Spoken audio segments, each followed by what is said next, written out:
berada di Thailand. Dan sebentar saya akan bukakan untuk video presentasi dari Rumah Sakit BNH.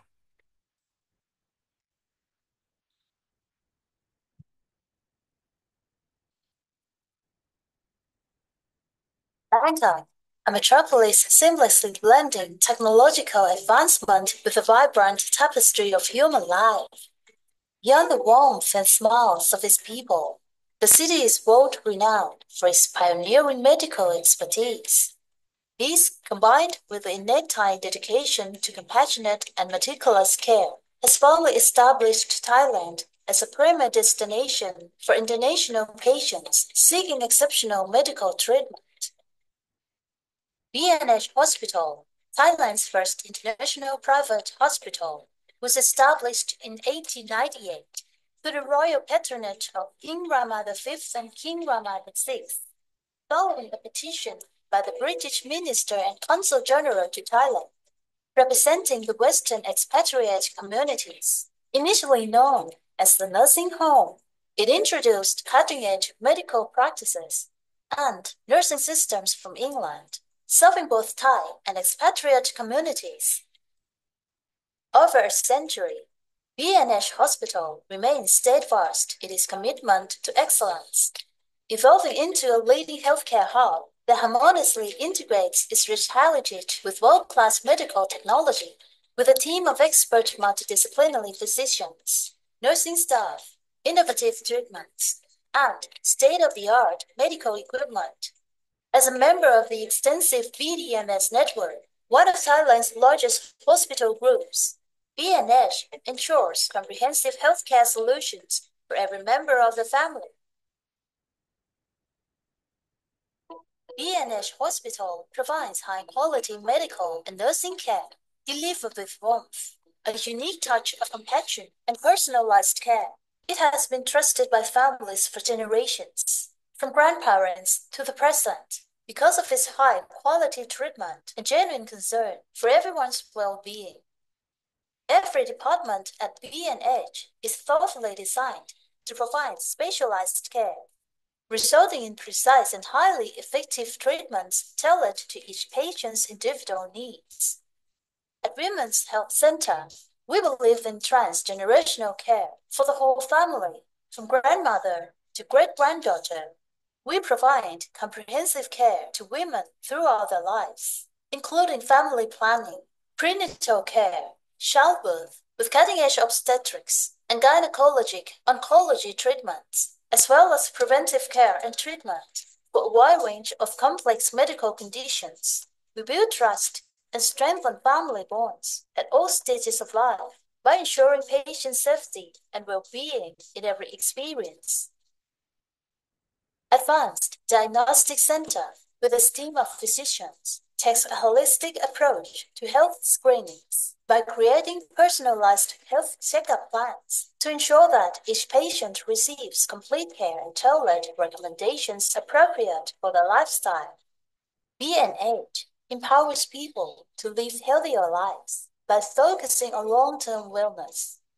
Cardiovascular Kidney Metabolic Center enhances patient care to the next level by not only treating heart disease but also addressing metabolic health.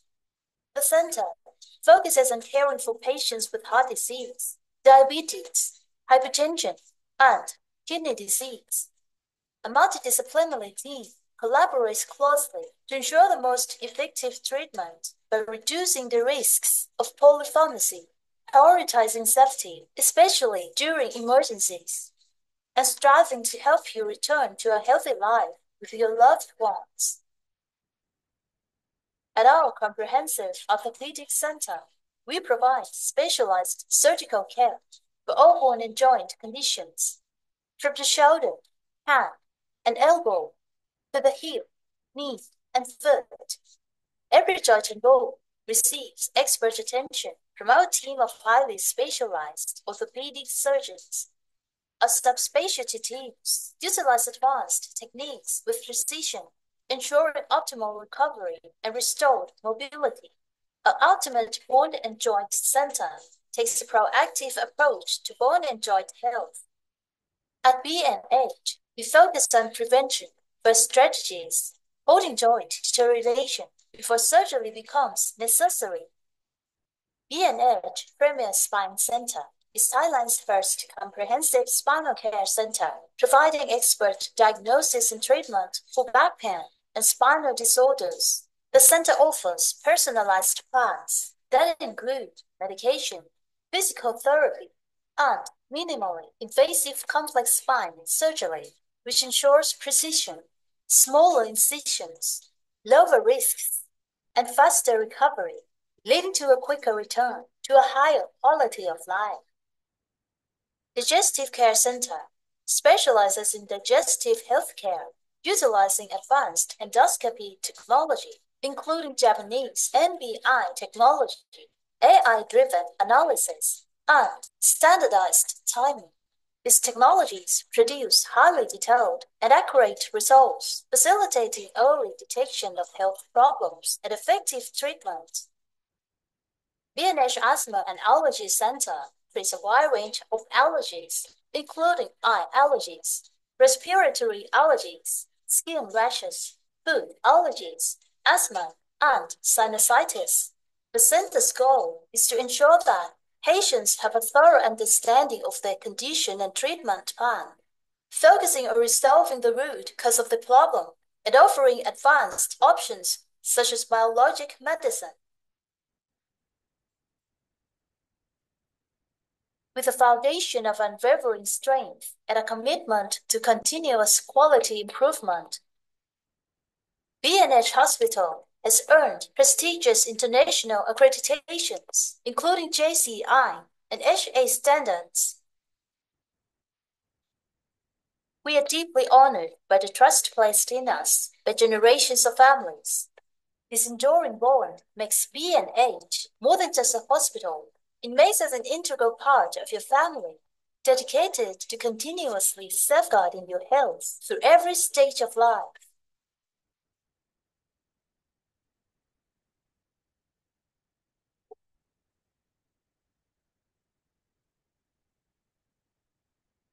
Trustworthy lifetime healthcare companion.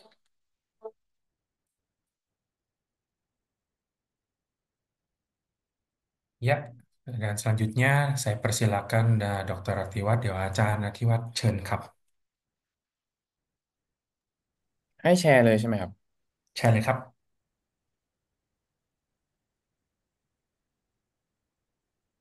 ขึ้นไหมครับขึ้นครับเดี๋ยวอาจารย์เต็มจอให้หน่อยครับ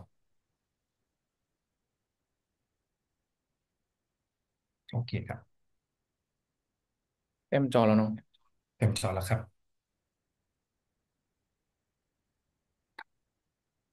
โอเคแป๊บหนึงนะครับให้เริ่มเลยไหมครับ เริ่มเลยได้ครับ Okay. Hello everyone again. Today I present a topic about urinary incontinence. May I introduce myself again a little bit? I'm Dr. Atiwat Songsulipan. I'm obstetric and gynecologist and subspecialty in gynecology, urogynecology, sorry. Uh, I take care about female urinary tract abnormalities, and also the recurrence of the urinary tract infections and also vaginal and uterine prolapse.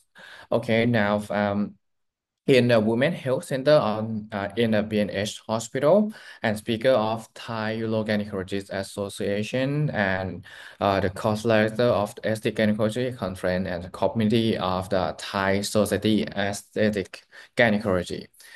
Okay, we go to the scenario one. Has anyone or your friends ever experienced like this?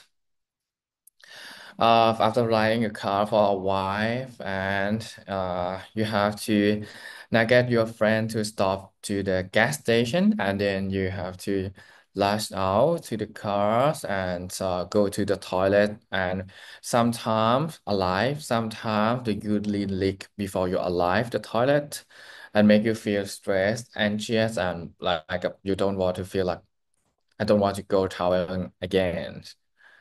Okay, the scenario two. You have party with your friends or family. That's body very funny and laughing, but you can't enjoy the moment because you fear about urinary incontinence. Because if you laugh, if you cough or something, the urine will leak. Okay, this is a two scenario that I think someone's experience this, or maybe your friends experience this. Hmm? Okay, if I will show you, you know about the word of AI, artificial intelligence. It makes the medicines go faster and make people live longer and longer. But in the living longer, you have to focus to the quality of life too. The urinary tract symptoms makes the quality of your life becomes lower. I showed the data in Thailand that urine symptoms affects the menopausal women 33 to 60% of women. Mhm. นะครับเดี๋ยวขออนุญาตครับเดี๋ยวผมแปลเป็นช่วงๆด้วยเดี๋ยวดีกว่าครับอาจารย์อ๋อต้องแปลใช่ป่ะครับผมโอเคครับเอาเป็นจบทีสไลด์แล้วแปลใช่ไหมอ่าหรือว่าเป็นประโยคดีกว่าครับหรือว่าถ้าเป็นสรุโอเคปก็ได้ครับอย่างเงี้ยก็ได้ครับได้ครับแปลเลยไหมครับได้ครับอ่าเดี๋ยวอาจารย์ต่อก่อนก็ได้ครับเดี๋ยวผมแปลหลังจากนี้ก็ได้ครับหรือว่าโอถ้าจะเคเริ่มจาก introduction จากรูปเมื่อกี้ก็ได้ครับอันรูปเนี่ยครับครับผม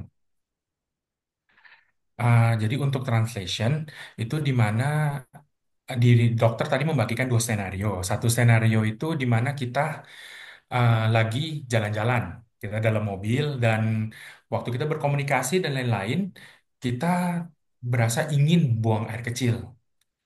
Dan di skenario dua, aduh, salahnyaต่อไปนะครับChan. Skenario dua di mana kita lagi hangout sama teman-teman atau kita lagi dalam satu kelompok. Waktu kita komunikasi atau kita sedang tertawa, nah itu ada kebocoran. Nah, dari dua skenario ini membuat kita mungkin merasakan bahwa kita tidak merasa nyaman dengan situasi seperti ini. Nah, ya. Dan untuk efek 33-60% di wanita itu terjadi di umur sekitar 50 sampai 80 tahun. Aจารย์เชิญครับ Okay. The mechanism of urination. Normally the bladder and the uterus work opposite function at the same time. In the stalled phase, the bladder have to relax and the uterus have to contract to storage the urine in the bladder. But the opposite way for the empty bladder, this phase, the bladder have to contract completely and the ureter have to relax completely. If this mechanism unsynchronized, may the abnormal of urinary tract symptoms. Dan mekanisme dari bladder dan uretra itu mereka akan bekerja secara tidak sama. Di mana kalau kalau bladder sudah menampung air kecil, uretra akan mengecil. Dan jika uretra sudah membesar untuk mengeluarkan air kecil, bladder akan mengempis. Nah, kalau dalam situasi yang tidak berfungsi, akan menjadi salah satu sistem yang seperti yang sudah dokter dibagikan, bahwa di mana kita tidak dapat mengendalikan situasi seperti tersebut. Okay. What is normal urinations? Do you have a question like this? What's normal urinations? Abnormal or not? Now I explain the definition for you. For the daytime frequencies, you pee not more than 7 to 8 times per day. For the nighttime, I accept for 1 time per night. And feeling empty, no urge, no lust, no incontinence, no burning, no blood. Mhm. Untuk pembuangan air kecil yang normal, menurut dokter itu Kalau di siang hari itu kurang lebih 7 sampai 8 kali dan di malam hari itu tidak lebih dari sekali.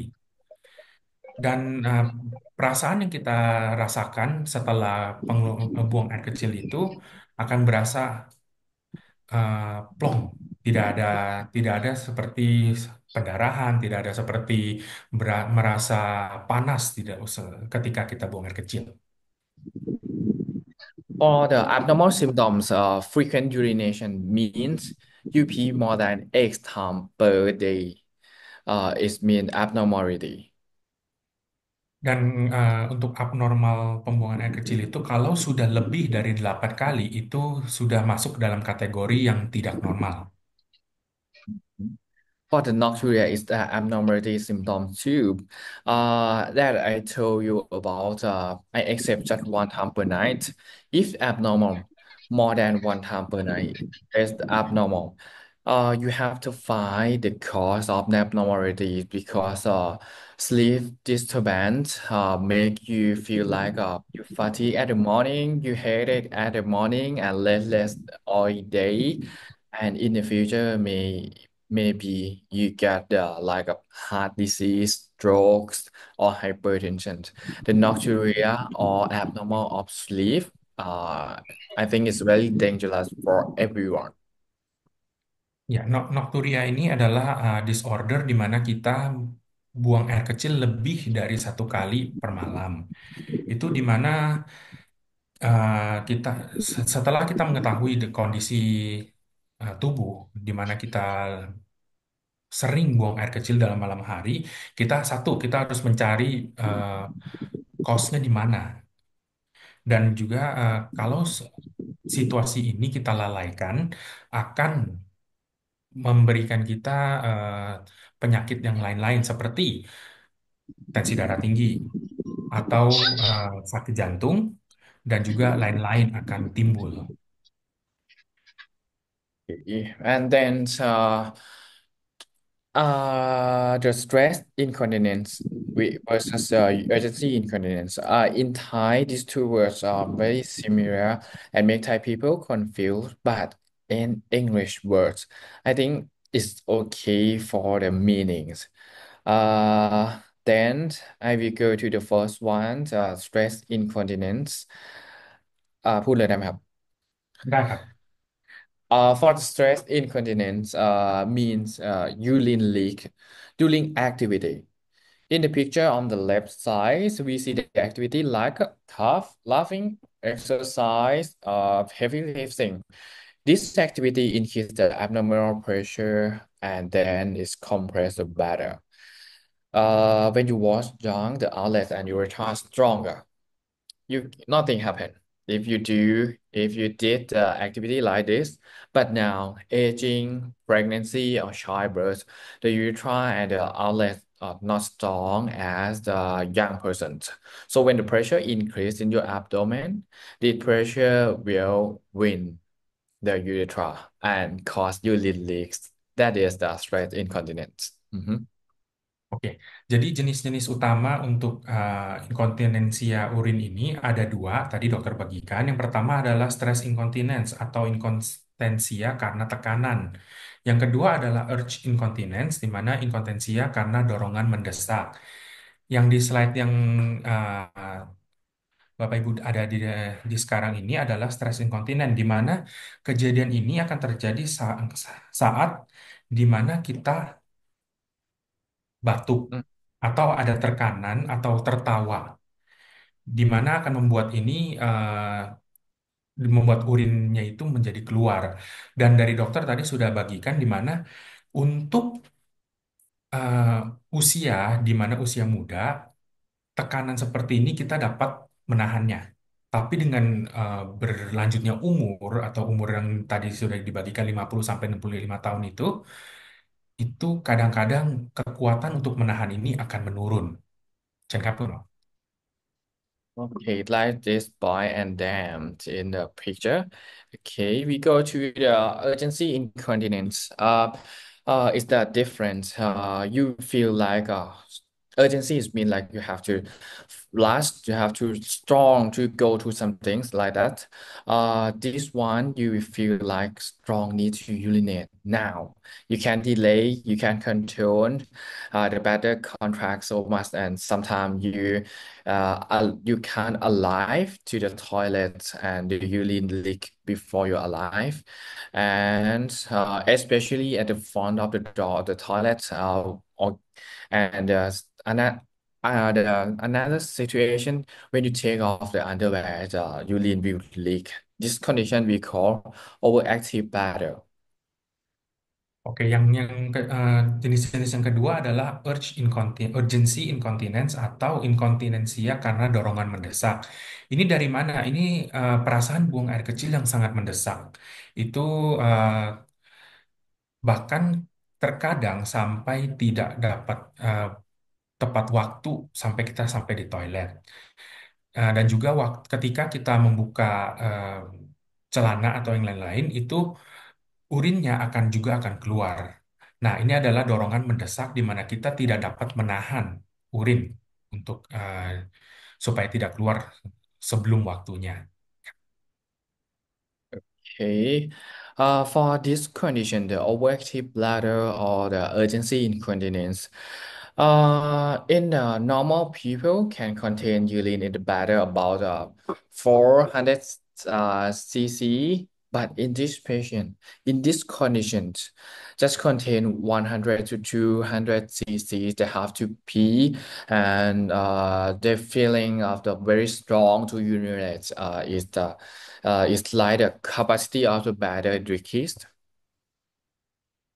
Dan ini dari contoh ini kita lihat di gambar ini untuk penampungan urin kurang lebih itu kita dapat menampung sekitar 400 cc, 400 cc.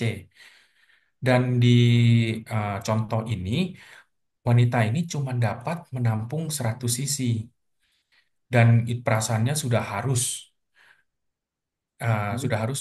ke ke dalam kamar mandi untuk dibuang. Nah, ini adalah penurunan kapasitas di mana kita dapat menampung urin. Okay, and then what is the sequelae of the incontinence? We know if the patient have to wear like a pad, or the urine make the intimacy area get wet, it make the easier to get infections of the vagina, vaginal discharge, and irritation.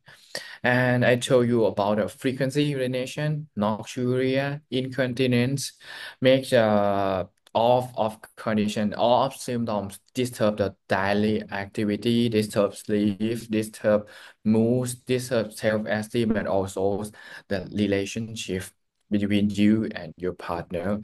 Don't let these problems go on and affect your life anymore. Dan gangguan ini akan menjadi gangguan satu, infeksi pasti, karena di bagian untuk alat kelamin akan selalu menjadi lembab dan basah.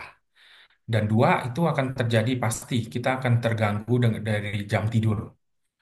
Self esteem juga kita akan terganggu, daily aktivitas pasti terganggu karena kita harus keluar balik untuk ke kamar mandi. Dan juga akan menuju ke dalam depresif mood dan juga relationship yang akan menjadi efek juga. Kalau kita tidak dapat menangani inkontinensial dari urinari ini. Okay, and the risk factor of incontinence. First is the aging. And as we know that incontinence related to the aging. And female, especially females, have the prevalence of the incontinence more than male patients, and pregnancy, and also the food and beverage. I will tell you after what food, what beverage affect the incontinence. And the last two is no exercise and weight, because overweight and obesity make the incontinence worse. Dan faktor yang menjadi rawan untuk menuju ke incontinence dari untuk urinary ini satu pasti faktor usia. Yang kedua, un- ini akan terjadi lebih dominan di wanita lebih dari pria. Dan selanjutnya untuk makanan dan minuman nanti bagian dokter akan membagikan lebih lanjut. Dan juga kalau kita tidak berolahraga dan berat badan naik, ini juga akan menjadi faktor. Okay. Uh, then if you meet a doctor, the doctor will evaluate to get the diagnosis.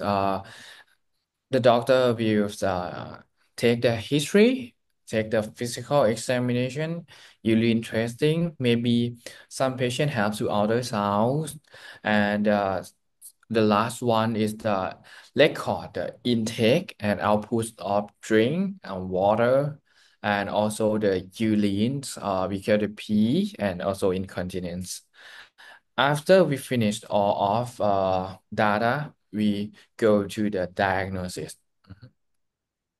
Sebelum dokter dapat mendiagnosa eh, lebih lanjut, dokter akan butuh satu histori dari bagaimana tubuh kita buang air kecilnya bagaimana. Habis itu ada physical examination, ada urine testing, dan kalau dibutuhkan ada ultrasound lebih lanjut. Mhm. Okay, after we got the diagnosis, we go to the treatment. At first, both stress and urgency, we suggest to control the weight. In overweight patient, in obesity patients, we recommend for three parts: nutrition management, exercise, and sleep quality. Oke, jadi yang pertama itu dokter akan merekomendasi untuk menurunkan berat badan dengan tiga major. Yang pertama adalah harus diperhatikan dengan nutrisi, apa yang kita makan. Yang kedua, berolahraga yang teratur dan juga mempunyai waktu untuk tidur yang berkualitas. Okay. Another one for the nutrition management. Some foods and beverages that I told you that may get may maybe the risk factors of the incontinence. At first, we recommend you to drink water 1.5 to 2 liters per day. I heard from so many patients told me that have to like drink water 3 or 4 or 5 liters per day. No, I think it's too much. We recommend to optimize the water intakes per day, 1.5 to 2 liters. Oke. Jadi untuk nutrisi manajemen, dokter rekomendasi untuk meminum air putih di mana per hari itu 1,5 sampai 2 liter. Dan dari experience dokter, banyak pasien yang bilang, "Oh, saya minumnya itu 3 sampai 4 liter per hari, tapi dokter tidak merekomendasi sampai sebanyak itu." Dokter rekomendasi cukup untuk di 1,5 sampai 2 liter per hari.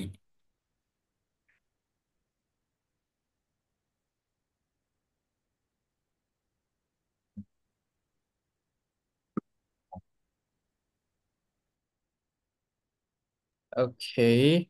Then we have the six type of food and beverage you have to avoid if you get the urgency incontinence: caffeine, alcohol, acidic foods, spicy foods, high sodium foods, and artificial sweetener.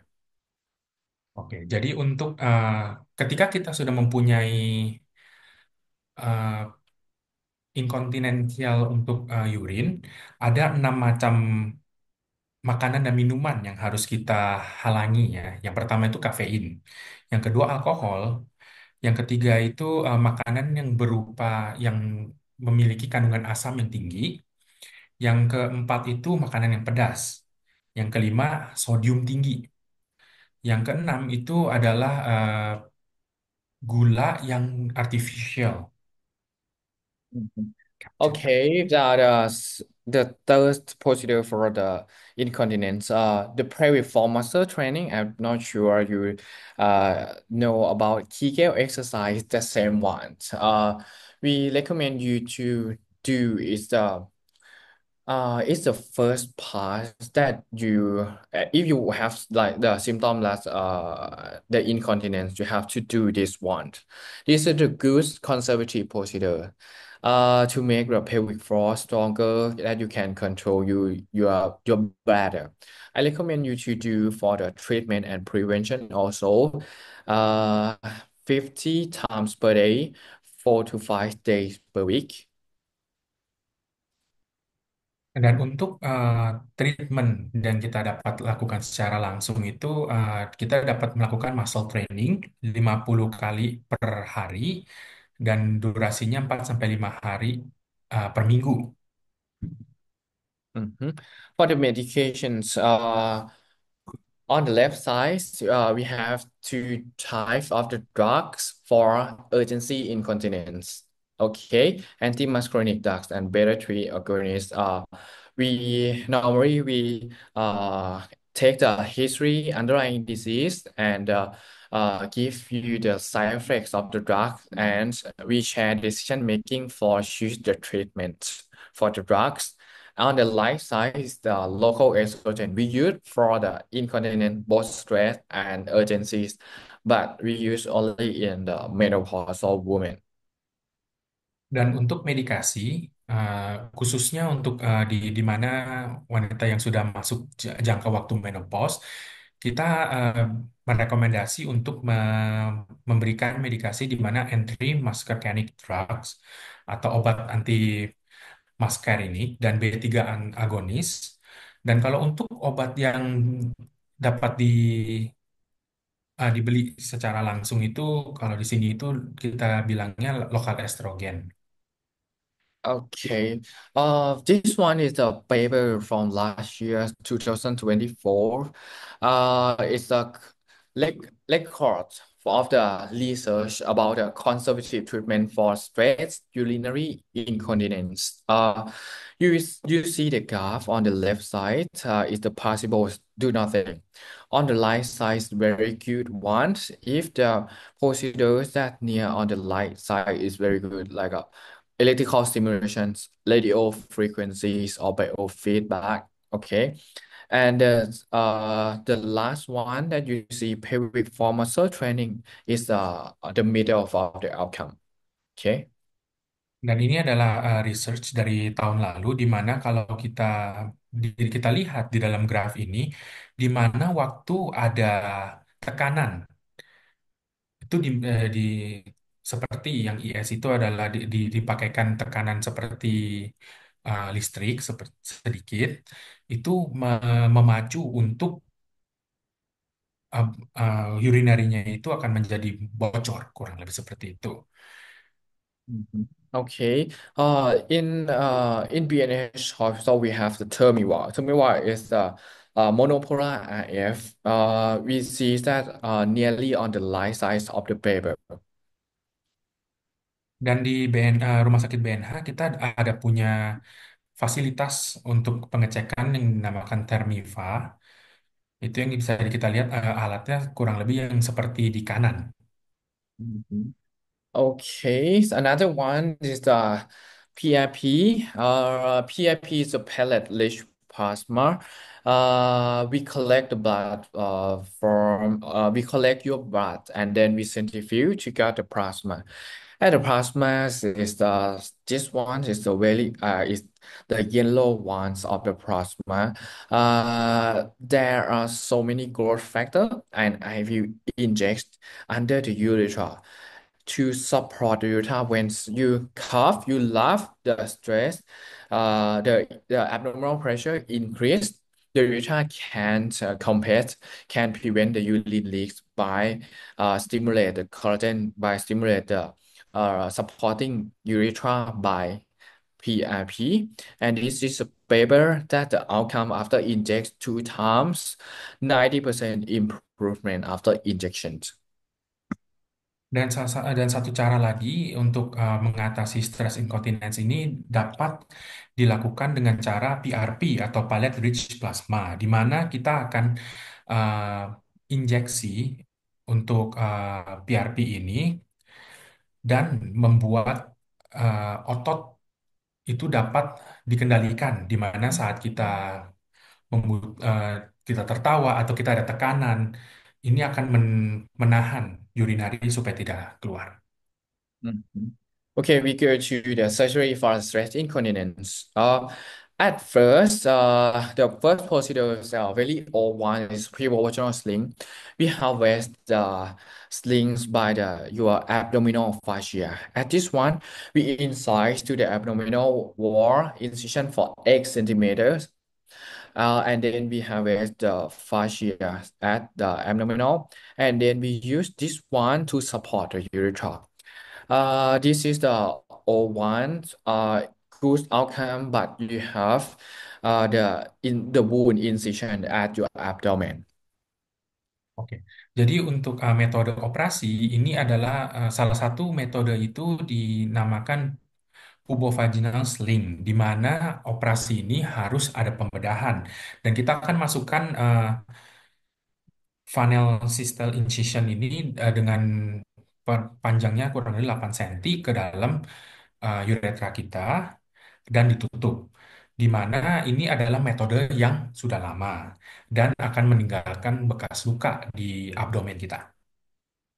And the second one is burst couple suspensions. You have to open the abdomen, but this one you go inside to the abdomen and you suture to the lateral side of urethra and hang with the ligament at this one and make the support to the urethra when you stress, when you cough, when you laugh. This one is good also, but less outcome than the first one. But you get incisions like the first one, incision on the abdomen. Mhm. Dan yang metode kedua adalah Birch Corpus Suspension, di mana kita akan membedah juga, tapi lebih kecil dari yang metode pertama. Dan setelah kita memasukkan alat untuk menahan dengan stresnya bladder dan juga uretra, itu akan membuat kita dapat menahan pembuangan air kecil lebih baik. Dan untuk metode ini akan meninggalkan luka yang lebih kecil. Okay. For the last one, I recommend this because it's very most in mi well it's very most minimal invasive for at the moment safe most safest most minimal invasive because I will give you to see the YouTube video from Nucleus Medical Art Library. This one we have three incisions. First and second on the inguinal area, just 1 centimeter, and the third one in the vaginal incision. And then we use the sling, it's a synthetic slings, and like this, do in the left side and the right side to support the urethra, and then I adjust the sling to support urethra to improve your incontinence. Okay. Dan ini adalah metode yang dimana Dokter Atiwat dia rekomendasi karena satu, itu tidak meninggalkan bekas luka dan juga prosesnya itu teknologi sekarang sudah memadai. Seperti yang ditampilkan di dalam video ini, prosesnya sekurang seperti ini. โอเคได้ใช่ไหมครับ ได้โอเคครับ Okay, this is the last procedure the for the first, second, and third, it's surgery for stress incontinence. But this one is for urgency incontinence. We have two choice for a patient with failed medication, only failed medication. The first one is the vesical Botox injection. We use the Botox that injects the face to inject to the bladder to relax of the bladder. We know that the Botox affects to relax muscle. We inject to the bladder to relax because of the OAB or urgencies. I told you that it's contact too early. We use the Botox to relax the bladder. Okay, this is the first one. And the second one is electrical stimulation. Some patient got like abnormal of nerve control to the bladder. We use the electrical stimulation to reset, to make it to function from abnormality to normality again after stimulation. Oke, jadi untuk ini medikasi yang terakhir ada dua medikasi di mana kalau terjadinya uh, fail medication ada dua tata cara. Yang pertama, jikalau di bladder kita itu terlalu tegang, dari dokter akan menginjeksi untuk botox di mana supaya membuat ketegangan ini menjadi uh, lebih tidak tegang dan baru dokter akan dapat melakukan surgery. Atau yang kedua, jikalau uh, dengan bladdernya itu terlalu tidak dapat merespon, dokter akan memakai metode electrical stimulation untuk membantu bladder dan juga organ yang lain-lain supaya menjadi normal terlebih dahulu dan diobati. Okay. Finish. I อ่า will give the stage to the อาจารย์สิทธินันท์ครับ Oke, dan selanjutnya kita akan mendengarkan dari Dokter Sitinan. Hello พี่มิง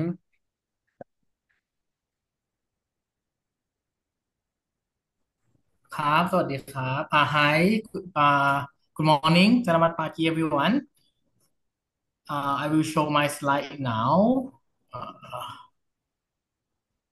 can everyone hear me Yes, very clear. right okay thank you so I will share let me just share my slide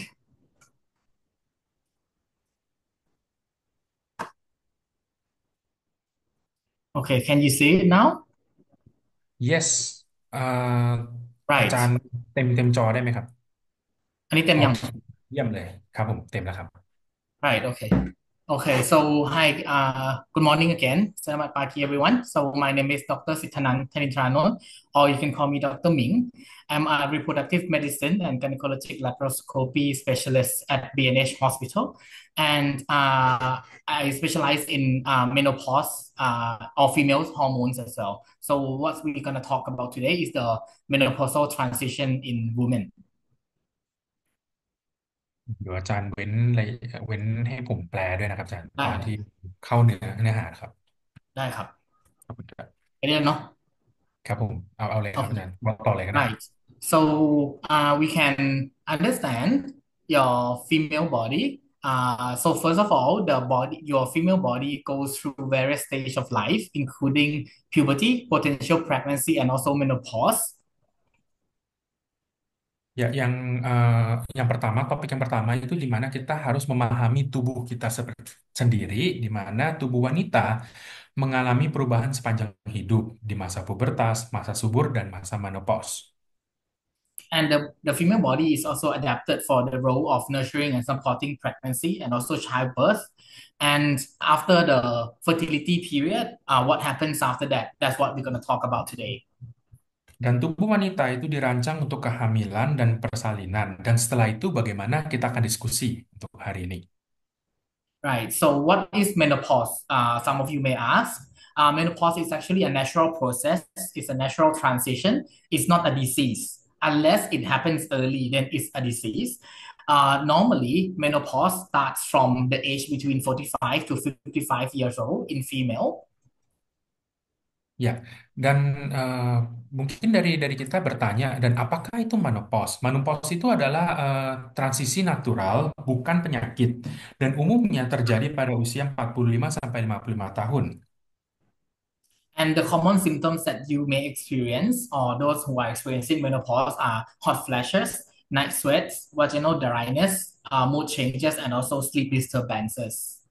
Dan gejala umum yang terjadi adalah hot flashes, di mana ada rasa panas mendadak, berkeringat di malam hari, vagina kering, mood berubah, atau sulit tidur. Right. So how menopause affect your quality of life? So menopause doesn't only affect your body or just the physical. It affects other aspects of your life as well. So for physical aspect, you may experience the symptoms that I described just now, and also other symptoms such as osteoporosis, strokes, and heart disease. Dan untuk menopause itu tidak akan mengefek untuk fisikal aja, tapi juga akan mengefek mental dan juga seksual.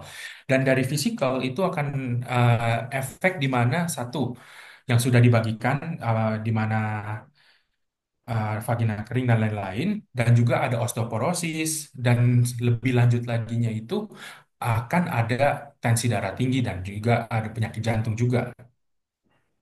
Right. So for the mental part, you may experience maybe like uh, uh, emotional experiences. Some of you may experience depression as well. And for sexual life, you may experience like vaginal dryness or pain during sexual intercourse that may be caused by menopausal drop of the hormones. Dan untuk di bagian mental atau psikologis itu kemungkinan akan terjadi depresi atau stres. Dan untuk hubungan seksual di vagina akan kering, sering buang air kecil atau ada infeksi di saluran kemih. Right. So the signs and symptoms that you may experience or you may notice early in your menopausal transition may include like the thinning of hair, your skin become dry, your skin may not be like female skin as you used to be, your breast, loss of breast fullness, and also other things that when you go for the checkup, you may see that your cortisol levels or your lipid levels increase and you may not lose weight as much as you used to when you exercise, or maybe increase the risk of cardiovascular disease as well. Dan dampak dari simptom tersebut itu ada satu, rambut rontok atau kulit kering, payudara akan menjadi kendur, ada perubahan lemak darah, dan juga uh, kesulitan untuk menurunkan berat badan. And other signs and symptoms that I already touched about, just the hot flashes, yeah, night sweats, and psychological symptoms such as mood, depression, and also urogenital symptoms that maybe Dr. Atiwat just now have touched about, for like vaginal dryness, urinary urgency, or urinary tract infections, and also the sleep disturbances that's the main concern of most patients. Dan dampak lebih lanjut itu seperti yang sudah dokter bagikan, di mana ada hot flashes atau kita sering buang air kecil dalam malam hari. Untuk psikologi, ya mood itu kita akan naik turun, mungkin ada depresi ada atau stres, dan juga untuk urogenital symptoms, di mana vagina itu kering, sering buang air kecil, atau ya ada infeksi di saluran kemih, dan juga ada gangguan ketika kita tidur. So why do we consider treatment? So treatment is not actually for all. If your symptoms are not much, your transition period into menopause is smooth, you may not need to consider treatment at all. But if you experience the symptoms and it affects your quality of life, so you can consider the treatment. So the treatment may help you to improve your quality of life during the transitional period. It may reduce the risk of your osteoporosis if you have a family history, and it also support your cardiovascular health and also manage your mood and cognition as well. Ya, jikalau transisi menopause berjalan dengan baik, kita tidak akan perlu untuk treatment. Tapi kalau transisi tersebut tidak berjalan dengan baik, mengapa kita harus konsiderasi untuk treatment? Yang pertama itu meningkatkan kualitas hidup pasti. Dan yang kedua, mengurangi resiko osteoporosis dan penyakit jantung. Yang ketiga, menstabiliskan emosi dan pikiran kita. So, what treatments do we have at BNH Hospital? So, we have what we call a campaign of BNH Complete Care, which we encompass all the aspects of menopausal transition into your life stage. Dan kalau kita lihat di rumah sakit BNH kami, itu kami mempunyai complete care program di mana kita dapat dari awal sampai akhir kita dapat mengetahui situasi dengan kondisi dengan pasien tersebut. So first of all, menopausal transition, of course, must include health checkups and health monitoring. And this may include the blood checkup, which may include like general health checkups such as thyroid, lipid profile, sugar level, your liver, your renal function, and also your hormonal level that may be affected during menopause as well. And we have the program for various stages of your life. If you are a woman in your 40 to 45, you may have one form of the program. If you are a bit older, you can get the other package. And if you are already menopause, which means you have ceased your menstruation, we can also have a package for you as well. Dan dari paket di rumah sakit BNH kami, itu kami menyediakan dari wanita yang berumur 40 sampai 45 tahun sampai lanjut usia. Di mana dengan cara testing kami itu akan sedetail mungkin untuk mencari dan dapat memprovide treatment yang terbaik. And also the sexual transmitted disease can also be treated and be checked up as well. Dan kami juga dapat menemukan disease-disease yang lain yang kemungkinan akan terjadi. And also the health checkup also include essential imaging that you may need or require during your menopausal transition, which may include the mammogram, yeah, your breast exams, and your bone mineral density to check your risk of osteoporosis. Dan juga lebih dari pengecekan untuk menopause, kita juga menyediakan untuk mamogram dan juga bone mineral density untuk make sure kita dapat tahu apa yang menjadi kendala dari pasien tersebut. And you may also need supplements, which is essential during menopausal transition, which includes calcium and vitamin D, which is very vital for your bone health. Dan dari kami juga akan merekomendasi untuk meminum suplemen di mana penambahan kalsium dan juga vitamin D. And also mental health. We have the mental health screening for you so that we know that your mental health during the transitional period is important as well. Dan di BNH juga kami juga ada untuk mental health juga karena kami mengerti importannya untuk mental health.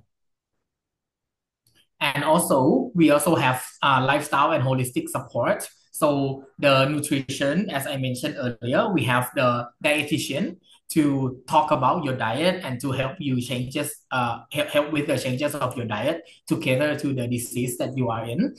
And also we have the weight management exercise. We have a sleep hygiene clinic, and also we have a stress reduction programs for you as well. Dan di BNH Hospital juga ada perawatan holistik di mana kita melihat untuk nutrisi, fitoestrogen dari pertumbuhan, kalsium, vitamin D, dan juga kita encourage untuk berolahraga, kontrol berat badan, dan juga untuk manajemen stres kita. So we come down to the treatments that I will touch a bit briefly, and some of them is maybe overlap with Dr. Atiwat, so I will talk about it quite briefly. Yeah. So first of all, the hormone replacement therapy, which is a systemic hormones that may comes in the form of pills, patches, or gels. This may help you with the symptoms of hot flashes, night sweats, and sleep insomnia. Or if your symptoms is not that much in terms of systemic symptoms, you have like vaginal symptoms that is your main concern, we also can cater to your need, which is a local estrogen, which comes in the form of vaginal creams as well. Ya, untuk terapi hormon replacement terapi atau terapi hormon HRT itu ada tiga bagian besar, di mana satu untuk sistemik, di mana kita memakai tablet, patch atau gel, untuk hot flashes dan juga pasien yang suka berkeringat di malam hari. Yang kedua adalah yang lokal, di mana kita akan menggunakan krim atau vagina ring. Itu untuk pasien di mana vaginanya itu kering. Yang ketiga adalah bioidentik, di mana hormon yang kita akan memasukkan hormon yang seperti hormon alami. And some of you may have heard of the emerging terms that comes into your menopausal transition, which is called bioidentical hormones. We can talk about it during the consultation of the treatment as well. Dan saya yakin bahwa banyak Bapak Ibu yang di sini sudah mendengarkan di mana ada treatment yang berjudulnya bioidentical hormones. Untuk treatment seperti ini, kami anjurkan untuk konsultasi dokter lebih lanjut. And we also can do the non-hormonal options for you for those who have contraindications for the use of hormones or who don't want to use hormones, but you have certain symptoms that require treatment. We can give you some medication, for example, the SSRI or SNRI for the mood and hot flashes, and also other things that we can talk about during your holistic approach treatment as well. Dan untuk pasien yang tidak ingin injeksi hormon, dari kita juga ada opsi untuk non-hormonal option, di mana akan ada rekomendasi seperti antidepresan untuk mood dan hot flashes. Dan juga ada herbal, kita akan memakai herbal di mana uh, akan And dibagikan black cohosh, red cover. Nah, tapi semuanya ini harus dilangsungkan secara langsung dengan dokter ketika kita melakukan holistic treatment. yeah, so as he said, the herbal supplements are not like they are options, but they are not the gold standard of treatments. So if you take it or you have heard about it, you can discuss with the doctor during the consultation as well. Dan juga untuk herbal suplemen Black Cohosh dan Red Clover ini bukan obat yang dapat membuat penyakit itu hilang, tapi ini untuk suplemen supaya membantu.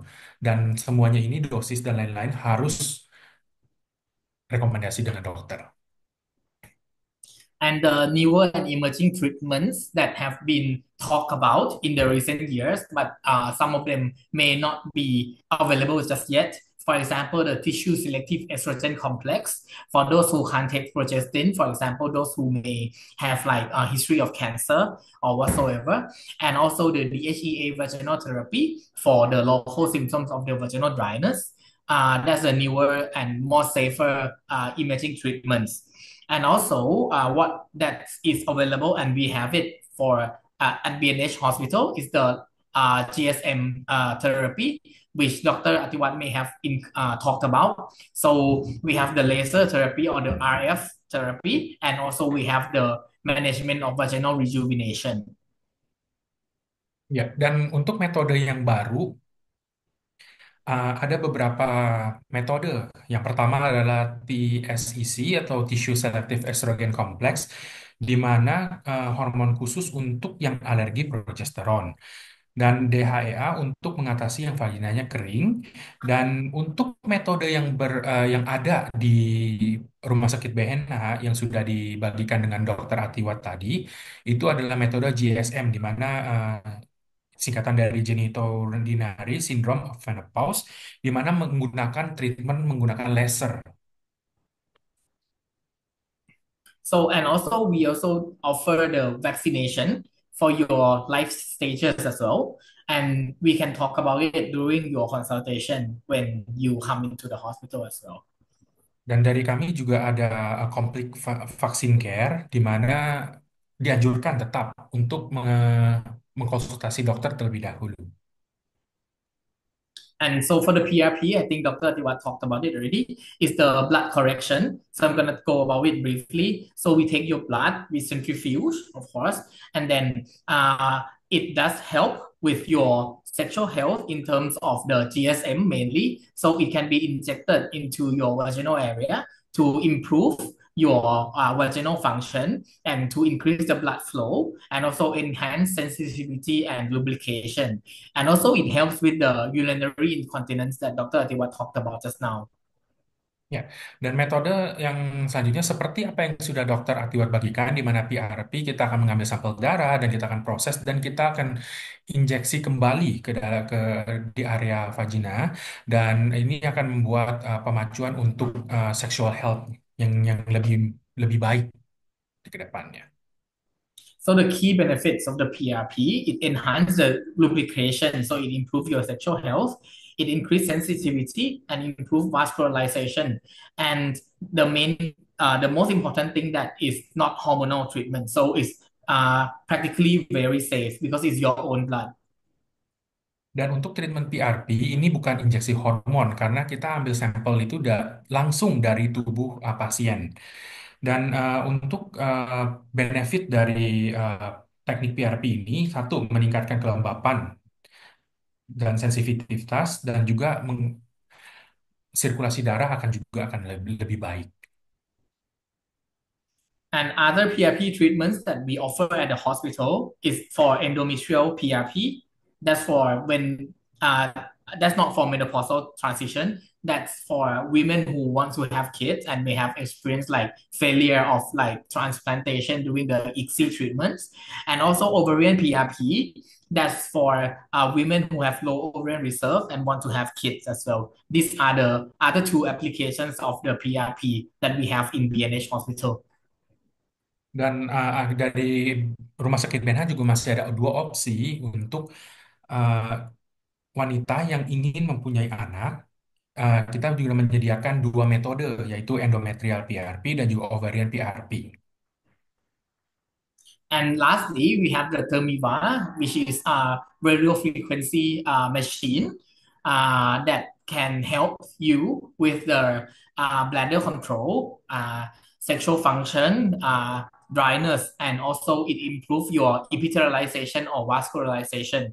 So these are the main problem. And the main benefits of the Thermiva is that it's not a surgery. It can be done at the OPD clinic. You can come in, you do the treatment, and then you can go home. There's no downtime. That means at the end of the day, you can continue with your sexual activity right away because there is no wound or there is no time for healing needed. Dan metode satu ini namanya metode Termiva yang tersedia juga di Rumah Sakit BNS kami, itu di mana teknologi gelombang radio untuk meremajakan dan memperkuat vagina. Dan metode ini itu tidak dibutuhkan surgery, dan aktivitas semuanya itu akan berlangsung 1 hari. Dan setelah treatment dapat melakukan aktivitas sehari-hari secara langsung. Setelah treatment juga itu tidak akan mengefek apa yang sudah kita terima treatment di hari tersebut. So my last slide is that for you to understand that symptoms and signs of menopause that some of you may have already experienced or may experience in the near future. And the main thing about menopausal transition is actually health promotion. And also, hormonal replacement therapy may be needed in some of the patients who have a lot of symptoms or who have the risk factors. And we have the treatments of PRP that is available and may be beneficial to some of you, and also the monopolar radiofrequency therapy to regain your youth, to help with your sexual function and also your urinary function as well. Dan ini adalah take home message dari dokter, di mana untuk konsiderasi kita apakah kita mempunyai sign dan simptom menopause, dan juga konsiderasi untuk health promotions, hormone replacement terapi, PRP, jika dibutuhkan dapat langsung konsultasi dengan dokter. Dan juga dengan treatment-treatment yang tersedia itu juga akan menjadi membuat kita lebih mudah kurang lebih seperti itu. So that's the end of our slide. Thank you very much, and thank you for your attention. And hope to see you at our hospital, BNH Hospital in Bangkok.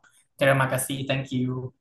Ya, kami berharap juga di mana dapat bertemu pasien di sini. Baik, terima kasih untuk presentasinya Dokter Ming dan juga Dokter Atiwat. Kita masuk langsung ke sesi Q&A ya, Pak Iwa ya. Jadi Ya, saya akan membacakan pertanyaan mulai dari yang paling atas.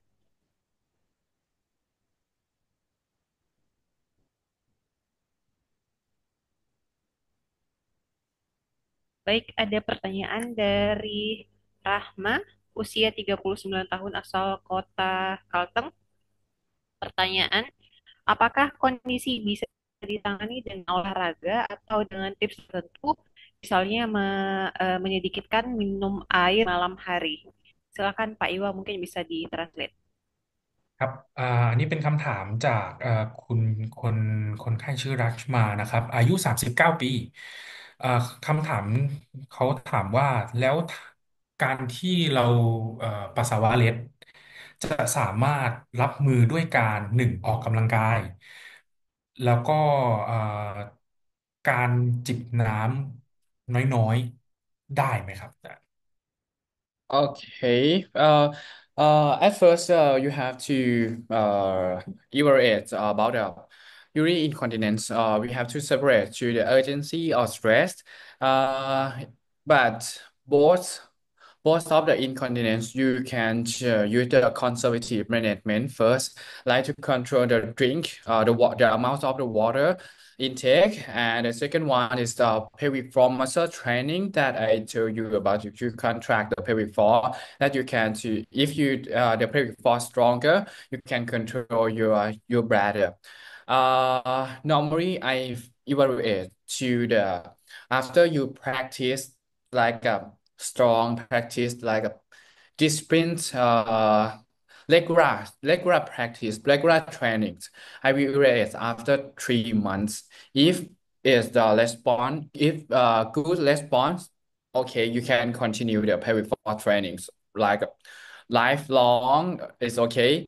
But if the fails response, I think you have to see the doctor like me, urogynecologist to your age, because it like a failed conservative. So you have to choose another option like a PRP, like Bacteremia, RF, vaginal laser, or maybe you have to go to the medication, or maybe some type of incontinence you go to the surgery. Oke, jadi untuk jawaban dari dokter Bu Rahma, uh, untuk yang pertama kali mungkin ya bisa kita untuk kontrol untuk kita minum atau berolahraga seperti pelvic training yang sudah dokter bagikan tadi di slide dokter itu bisa. Tapi sampai dengan jangka waktu 3 bulan, apakah dari jangka waktu 3 bulan ini masih ada gejala seperti tidak membaik atau lebih lebih kurang membaik atau bagaimana, dokter rekomendasi untuk langsung konsultasi dengan dokter supaya satu, apakah medikasi akan membantu atau udah harus sampai stage di mana kita harus memakai metode PRP atau Termiva, kurang lebih seperti itu.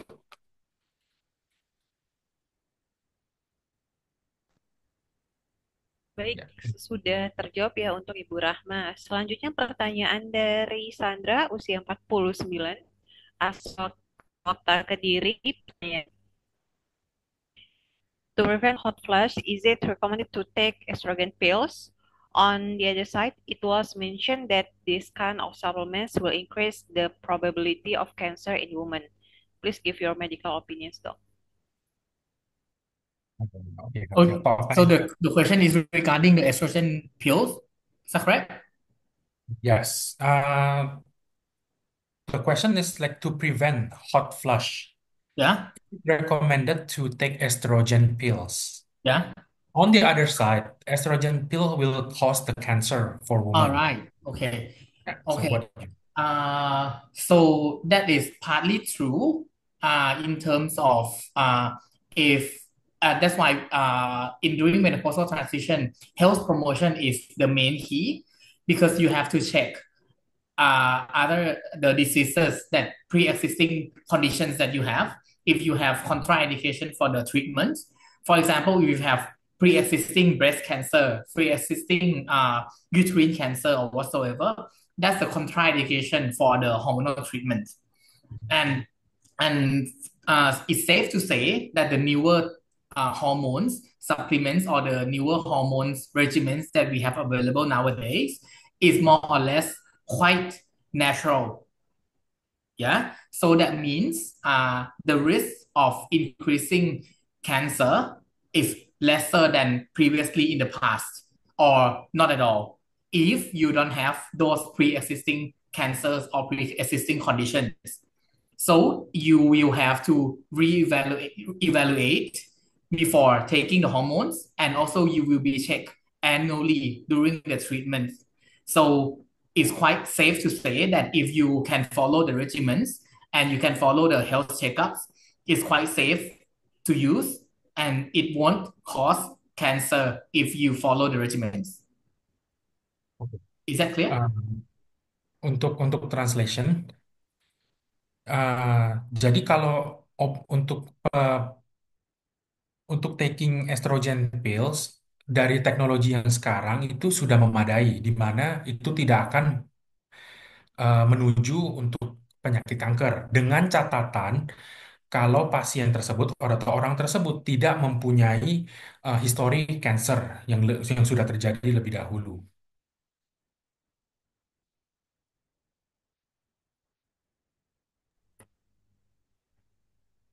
Baik, pertanyaan selanjutnya dari Nur Faizah, usia 24 tahun, asal Makassar. Pertanyaannya di sini untuk mewakili ayah saya. Tadi dijelaskan bahwa buang air kecil pada saat malam hari 1 kali, selebihnya nggak normal. Hal itu terjadi pada ayah saya yang keseringan buang air kecil sedikit kalau 4 sampai 5 kali dalam waktu malam hari. Apakah yang harus dilakukan, Dok? Apakah hal tersebut mempengaruhi terhadap konsumsi makanannya atau aktivitasnya? Thank you. Oke.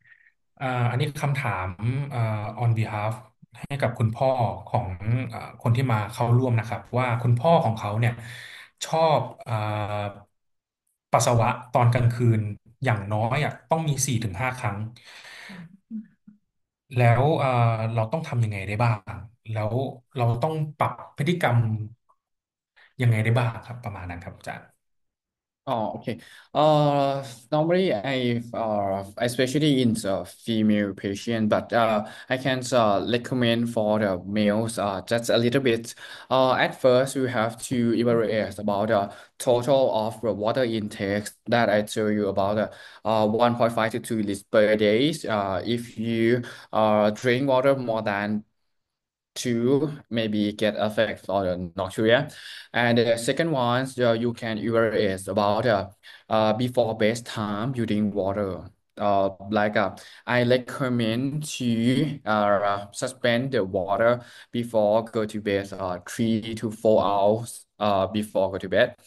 And then if you do like this, is not response, you have to evaluate for the underlying disease like diabetes, like sleep quality that I told you. The OSA is mean the obstetric sleep apnea that your father have to evaluate. And another is the drug medication. That some medication have to got the urine leak on the night. May some medications affect like that. Okay.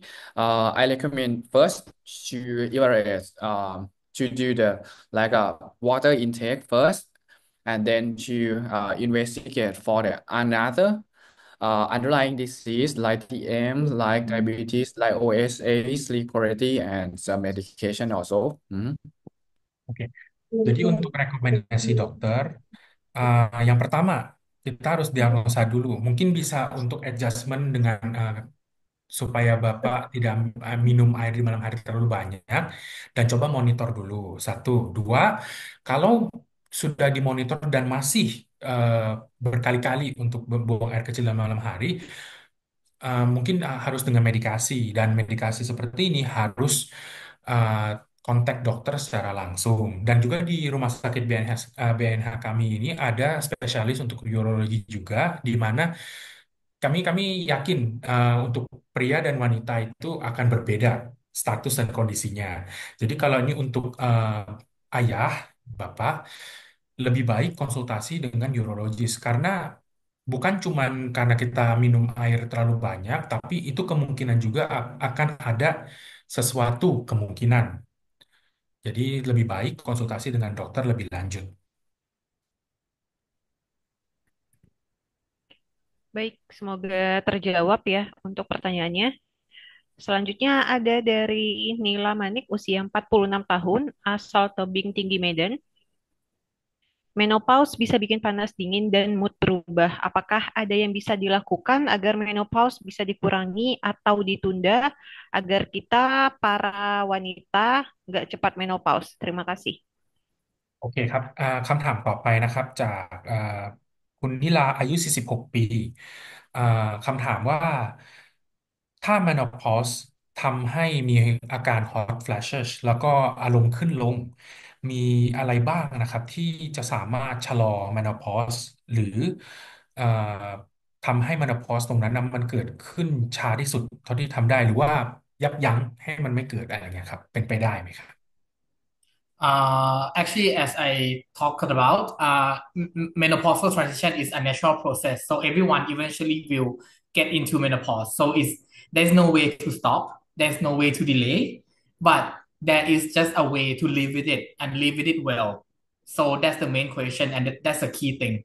So apart from the treatments that we talk about, which is the mainstay, for example, the hormonal treatments, we can also include lifestyle modifications, for example, mindfulness treatments, exercise, and also sleep hygiene that may help you live or go through the transitional period quite well and happily. So, to answer that question, to summarize, there's no way to stop, there's no way to delay. It's a natural process. It's actually predetermined when you were born, that at which age of life it will naturally occur ครับผม Ya, jadi untuk stage menopause itu ada proses alami di mana kita tidak dapat mengurangi atau menunda. Itu setiap case by case akan sudah menjadi fix di dalam hidup untuk wanita. Tapi dengan rekomendasi dari dokter, hal yang bisa kita lakukan adalah di mana kita make sure transisi tersebut itu smooth. Dan dengan rekomendasi satu yang pertama adalah lifestyle treatment, di mana kita dapat juga men-adjust lifestyle kita supaya dapat seiringan dengan kondisi menopause yang sedang mendatang. Yang kedua adalah berolahraga yang teratur dan juga mempunyai waktu tidur yang berkualitas. Baik, semoga terjawab untuk pertanyaannya. Berikutnya pertanyaan dari Yola, usia 28 tahun, asal Jakarta. Pertanyaannya, Dok, untuk menopause itu idealnya di umur berapa ya? Dan ciri-ciri paling akuratnya itu seperti apa? Terima kasih. ครับคำถามต่อไปนะครับจากคุณโยล่าครับเขาถามว่าหมอครับมโนพอสเนี่ยเรนจ์ที่จะเกิดขึ้นอยู่ประมาณเรนจ์อายุเท่าไหร่แล้วอ่าทรายที่มัน accurate ที่สุดจะเป็นทรายแบบไหนครับ Okay, so menopause, naturally occurring menopause, usually happens when you are in your 45 to 55. It depends. So actually, it's quite a genetic thing. So you can ask your mothers or your female relatives in your own family that when did he or she experience menopause or when did the menstruation stop. So if you have an older sister who is like already menopausal, you can ask her whether what at what age. So it's more or less gonna be about the same age if there is nothing else occur.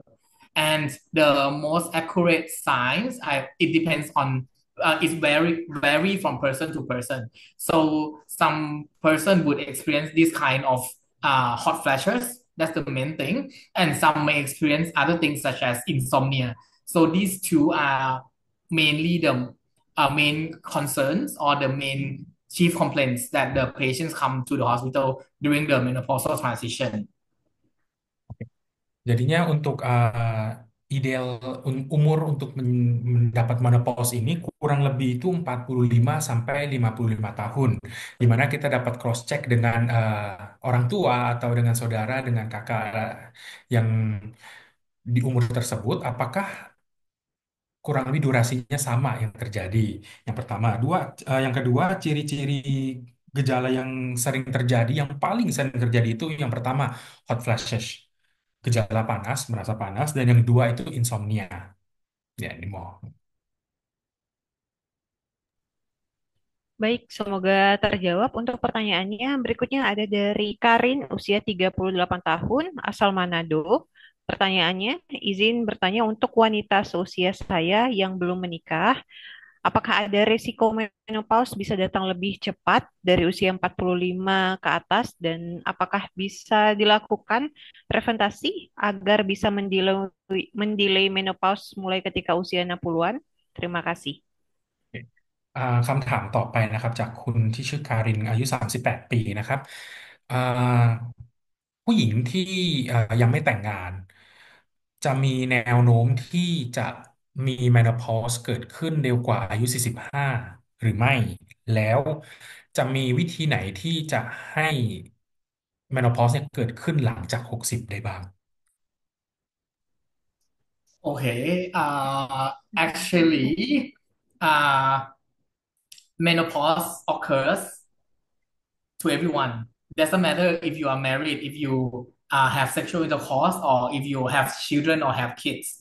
That doesn't really delay or make it earlier, the menopausal transition. So as I told you, it's already predetermined when you were born, when you were in your mother's womb, actually, that at which age you will experience menopause or your ovaries will stop functioning.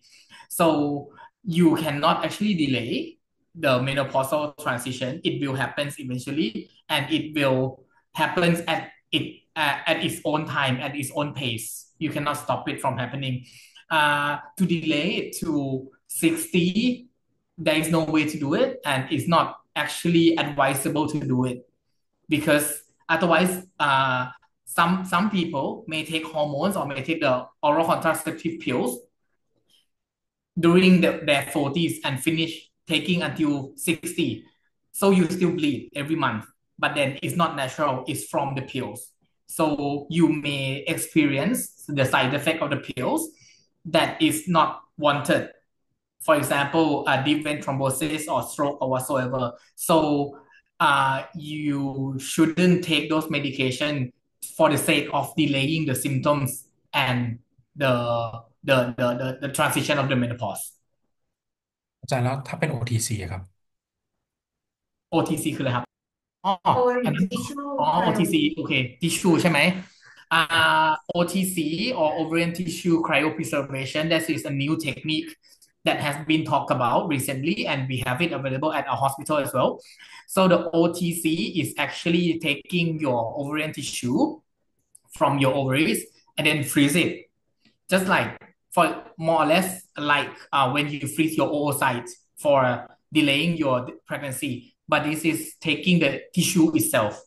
So what is in the research is that when you are we freeze your tissue, and when you are in menopause or when you experience menopausal transition, you can transplant that tissue back to yourself so that you don't need to take the hormones. So it's used for the sake of not having to use the hormones in the future, but it's not a way to delay menopause or the menopausal transition. It's just more or less a substitute for the hormonal use in the future, external hormonal use in the future. Oke, jadi untuk menjawab pertanyaan, untuk menopause, apakah ada resiko ketika dia menikah, apakah ada resiko untuk menopause datang lebih awal? Itu dari dokter sendiri tidak dapat menjawab karena setiap orang atau setiap wanita akan mempunyai timeline yang berbeda. Dan apakah ada preventasi dan bisa mendelay menopause ketika usia 60? Dengan metode yang kita punya sekarang itu uh, tidak dapat mendelay. Tapi untuk maintain dengan cara medikasi dan lain-lain itu dapat dilakukan, tapi dokter tidak akan rekomendasi kita um, take medication sampai ayu 60 dan dari usia 60 masih ada menstruasi. Menstruasi ini terjadi itu karena dari medikasi yang kita minum, bukan dari tubuh yang um, membuat kita dapat mendapatkan menstruasi tersebut. Jadi dokter tidak merekomendasi untuk uh, mendelay atau membuat menopause datang lebih lebih awal. Dan juga di Rumah Sakit BNH ada program di mana kita kita kasih judulnya itu OTC, Ovarian Tissue. Ini di mana kita akan mengambil sampel dari tubuh atau organ di wanita atau pasien tersebut, kita akan freeze, di mana setelah jangka waktu menopause itu akan diinjeksi kembali supaya pertumbuhan hormon dari tubuh wanita tersebut lebih dapat transisi menopause-nya lebih baik, kurang lebih seperti itu.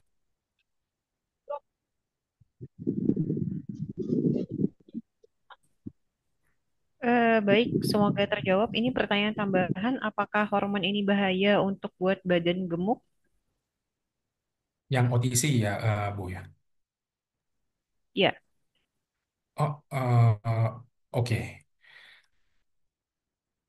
ถ้าสมมติว่าเป็นเมธอดของ OTC ครับอาจารย์จะมีปัญหาไหมครับถ้าสมมติว่ากรณีคนไข้หรือว่าคนที่ทำมีน้ำหนักค่อนข้างเยอะแต่อาจารย์ปิดไมค์อยู่ครับอาจารย์หมายถึงตอนทำหรือตอนเอามาใช้นะฮะ ทั้งตอนทำและตอนเอามาใช้ครับ Okay, so the process of OTCs involve you getting into the OR and you have to be anesthetized. So it's a surgical procedure.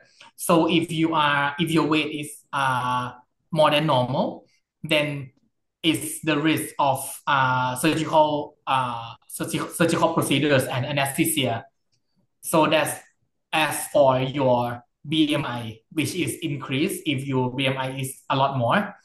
And also, when you transplant back into yourself, when you need the hormones, when you are overweight, the OTCs or the cells may not produce enough hormones for you in the future if you are overweight. So, hopefully you can lose weight before you get into menopause, and then you can use that same amount of tissue that is extracted, and then that is enough for you. So when you transplant, you have to see if the symptoms is improved or you need external use of the hormones as well after the implant.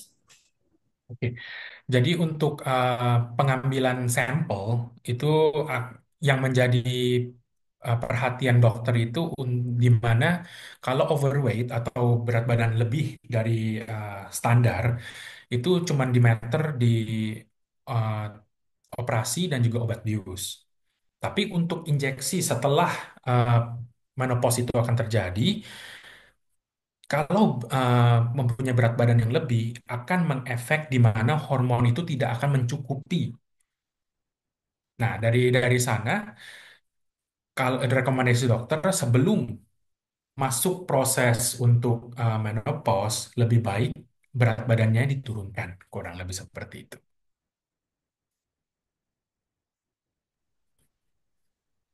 baik, semoga terjawab. Pertanyaan selanjutnya dari Oktav, usia 55 tahun asal Jakarta. Saya mau tanya suntik hormon suntik eh, PRP apakah bersamaan ataupun juga terapi yang tidak perlu operasi lainnya? Boleh info biayanya, Dok? Terima kasih.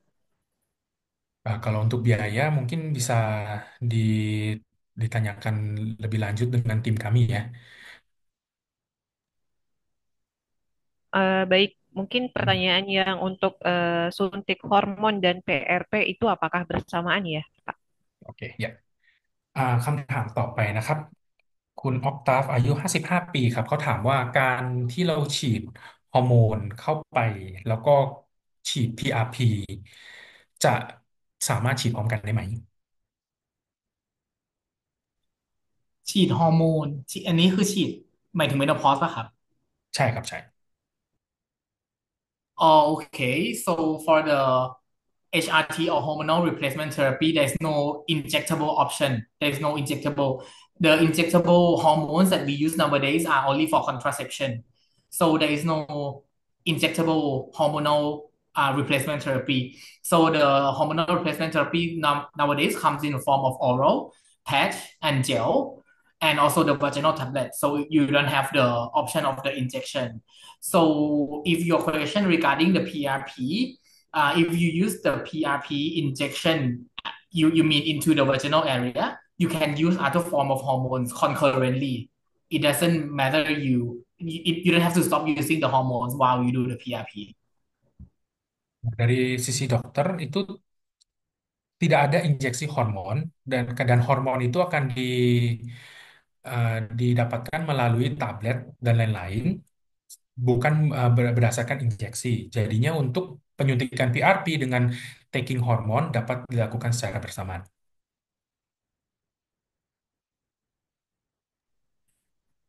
Baik, semoga terjawab pertanyaannya. Berikutnya dari Olive, 45 tahun asal Medan. Pertanyaannya, apabila penderita kanker, bagaimana treatment yang harus diterima dikarenakan saya dengar yang bersangkutan kalau menerima hormon akan menaikkan sel kankernya. Contoh yang pada umumnya minum suplemen.โอเคอ่าคนที่ชื่อออลิฟอายุ45ปีนะครับสำหรับคนที่อ่ามีประวัติเป็นมะเร็งอยู่แล้วแล้วเราจะอ่ารักษายังไงที่บอกว่าเหมือนเมื่อกี้ที่คำถามที่มันมีที่ว่าถ้าเราเอ่อเทคเอสโตรเจนพิลแล้วก็มันจะเป็นมะเร็งแต่ถ้าสมมติว่าเราเป็นมะเร็งอยู่แล้วเราจะรักษายังไงครับ So if you have the pre-existing cancers, for example, breast cancer or uterine cancer, which are hormone sensitive cancers, so these are the contraindication for the use of the hormones. So you cannot use hormones. You have to use other forms of the treatment. For example, the non-hormonal treatment like the SSRI, SNRI, or antidepressant treatment instead of the hormones used. So it can reduce your hot flashes and your insomnia with other form of medication. But for your vaginal dryness or vaginal hormones, it can be used if your oncologist allow you to use. If your oncologist deem that the vaginal hormones is safe for you, then you can still use the vaginal hormones because it's a local preparation. It doesn't affect you systemically. Rekomendasi dari dokter untuk pasien yang sudah menderita kanker terlebih dahulu itu alternatif non hormon treatment di mana bisa dapat antidepresan supaya dapat untuk mengurangi mood yang naik turun dan juga hot flashes dan juga menggunakan herbal.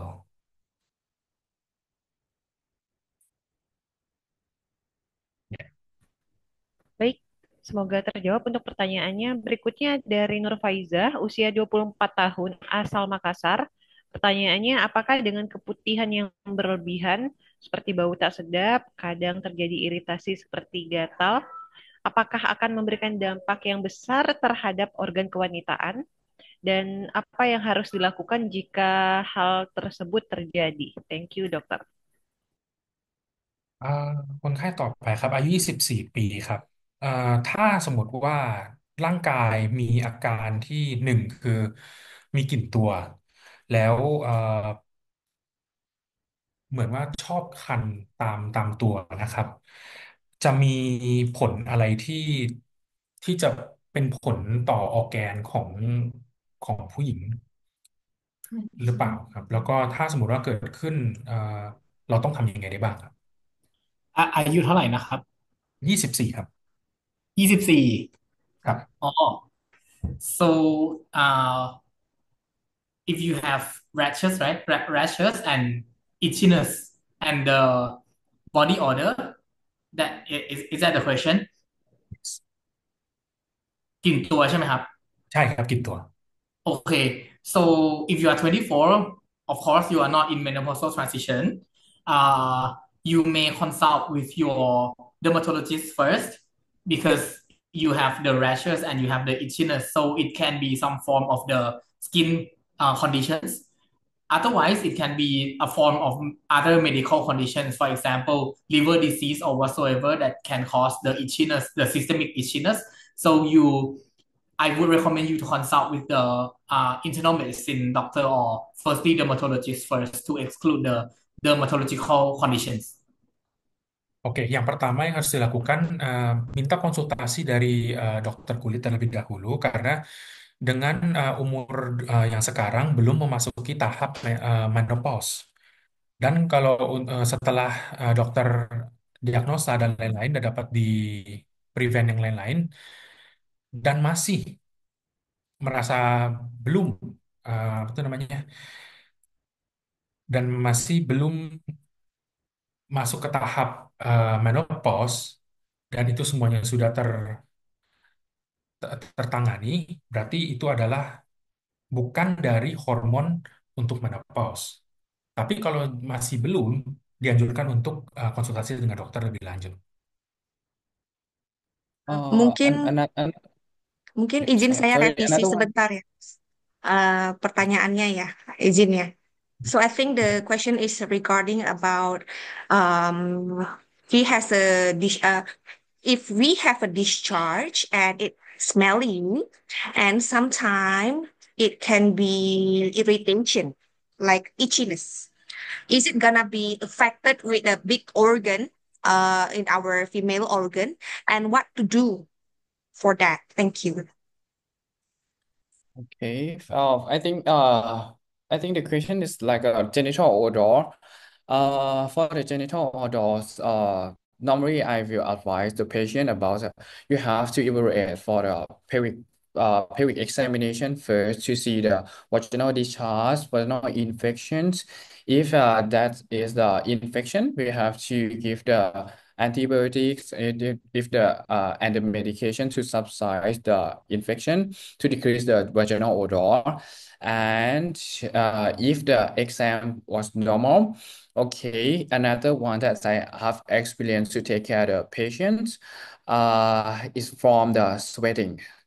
Sweating at the genital area, and I inject the Botox to the patient to decrease the sweating and genital odor better. And I see on the lasers and the paper that if the cause come from the sweating, the Botox can improve the smell. Mhm.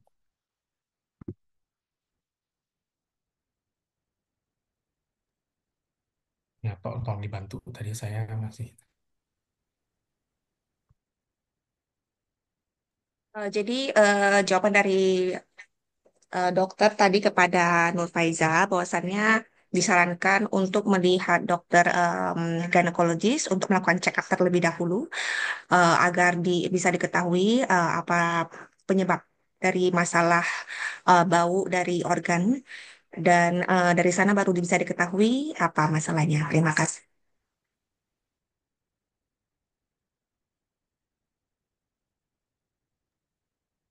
Iya.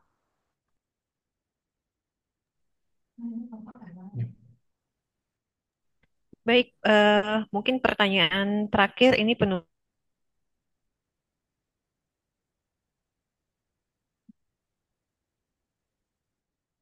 Widya masih mute ya. tahun eh, sorry 49 sudah 2 tahun tidak haid, tiba-tiba kok hamil. Kenapa ya dok? Apa stop haid 2 tahun itu bukan menopause?อ๋อโอเคคำถามสุดท้ายนะครับคำถามสุดท้ายอ่าผู้หญิงอายุ49 ปีไม่มีประจำเดือนมาแล้ว2 ปีแต่อยู่ดีๆท้องขึ้นมาอันนี้คือมันมันเป็นเพราะอะไรครับคุณหมออาจารย์เปิดไมค์มาดูอันนี้พูดถึงกรณีท้องเองใช่ไหม natural pregnancy ใช่ไหมครับ เอ่อyang hamil itu natural kan bukan bukan dengan cara teknologi kan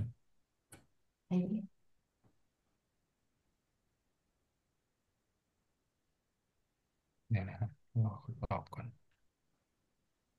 natural right okay natural เนี่ย so during the menopausal transition เอ๊ะ นี่ครับต่อเลยครับอันนี้อาจารย์ได้ยินอยู่ไหมครับโอเค during the ต่อครับ menopausal transition your ovulation is doesn't stop functioning your ovulation is on and off during the menopausal transition it doesn't mean that you stop menstruation and your ovulation stop totally but normally it would take a lot of effort or it would be very hard or very difficult for patients in their 40s to get pregnant but it's not impossible so that if you are natural pregnancy that means your ovulation still occurs that's why in people during menopausal transition is not it's not advisable to stop using contraception any form of contraception for example, barrier like condoms or whatsoever during the menopausal transition because you can still ovulate.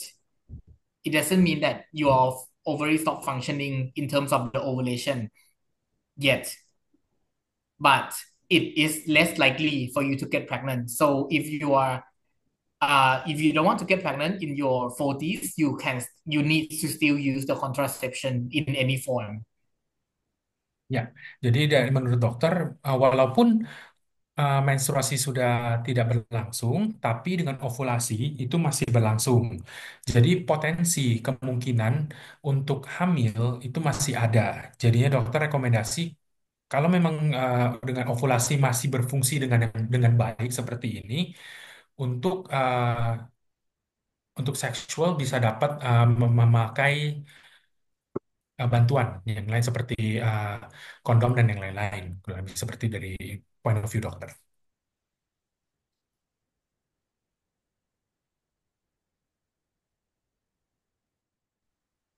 Baik, sudah terjawab ya untuk pertanyaannya.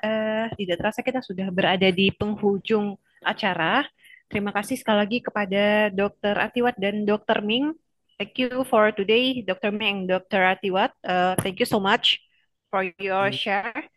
Jadi jika ingin berkonsultasi lebih lanjut dengan BNH Hospital Thailand, silakan langsung hubungi Living Well seperti yang ada di layar di 0817289911 atau follow sosial medianya mereka untuk mendapatkan informasi lebih lanjut. Akhir kata saya Widya Arianti sebagai host pada webinar siang hari ini. Mohon maaf jika ada kesalahan kata. Dan terima kasih kepada seluruh peserta dan juga Living Well serta BNH Hospital pada siang hari ini. Selamat siang dan sampai jumpa. Salam sehat. Thank you so much, everyone. Thank you so much, Dr. Atiwa. Thank you so much, Dr. Siti. Thank you. Thank Thank you. you. Thank you, Thank Dok. See Thank you. you, Dr. Thank you, Marlene. Thank you, Thank everyone. you. Thanks, doctor. Thanks, living well. Thank you, Chi. Thank you, everyone.